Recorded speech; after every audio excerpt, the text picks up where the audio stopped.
Today we're going to talk about USCIS and card production. A lot of people's green card cases and a lot of people's work authorizations are being approved, but the cards aren't being issued. Where are the cards? So today we're going to talk about what's going on and what you can do about it. So stay tuned.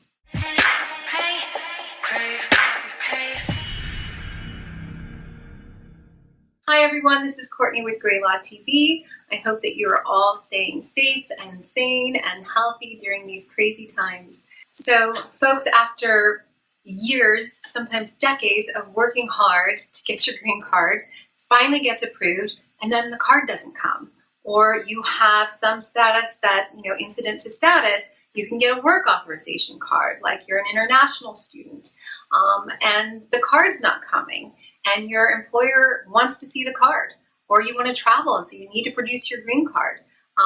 So what's going on, and what can we do? Typically, once a case is approved, once a green card is approved, within 48 hours on USCIS.gov, you can log in to your case status online, and it'll say that your case is now in card production.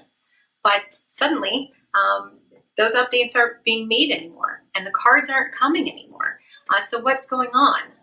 Initially, we thought it was due to COVID-19, right? We thought just everything was slowing way down. But we have learned since then that actually what happened is that USCIS has been contracting with an outside vendor to produce those cards, and that contract ran up in June. Okay, so the contract ended, and so that outside vendor is no longer producing the cards. And the initial plan was for USCIS to start producing the cards themselves. They were bringing that function in-house. And so they have a facility in Kentucky and a facility in Missouri to produce the cards. So what happened? So the facility in Kentucky is totally closed. And the facility in Missouri is just barely producing cards, right? They're producing them at a snail's pace. And so we have discovered that there are 50,000 green cards that have yet to be produced that should have been produced, and 75,000 employment authorization cards that should have been produced that have yet to be produced. USCIS has announced that it is going to furlough over 13,000 employees on August 3rd if it doesn't receive emergency funding from Congress. Okay, so that's 3/4 of their workforce. So I can't imagine that we would see more card production or receive better services from USCIS if that happens. We're going to see worse service from USCIS. So hopefully, there'll be an emergency congressional package that comes through that will bolster USCIS and will create the opportunity to produce these cards and get them to the people who've been waiting so long and who paid their fees and who have been approved and are owed these cards, okay?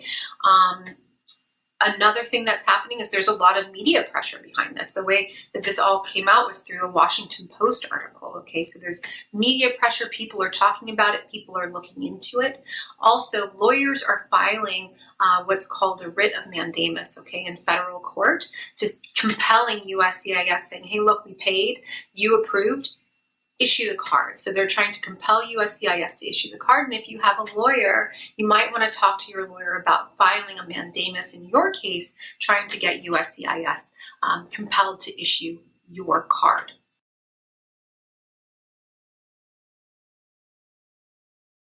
If you are a legal permanent resident, you can try.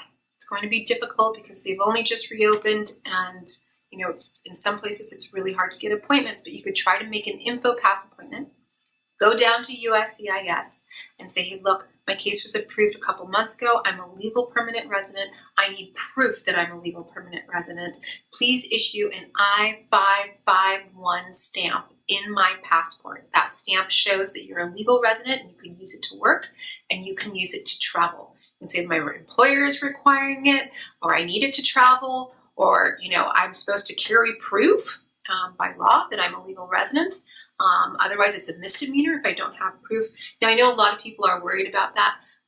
We don't really see that enforced people aren't really being cited or compelled to go to court because they don't have their proof of residency with them. But it is a concern. You're supposed to carry it with you by law. And so you can go to USCIS, try to make an appointment, go down and have them issue an I551 stamp in your passport. Now, if you are waiting for your employment authorization card, if this is the first time you've applied, we're really just going to have to wait for the production to happen. If this is an extension, on your receipt, it says that your old card is extended for 6 months past expiration. So hopefully you're still in that window. You can show that receipt to your employer. They have to honor that by law. It's a USCIS document, a government document stating that you are still employed.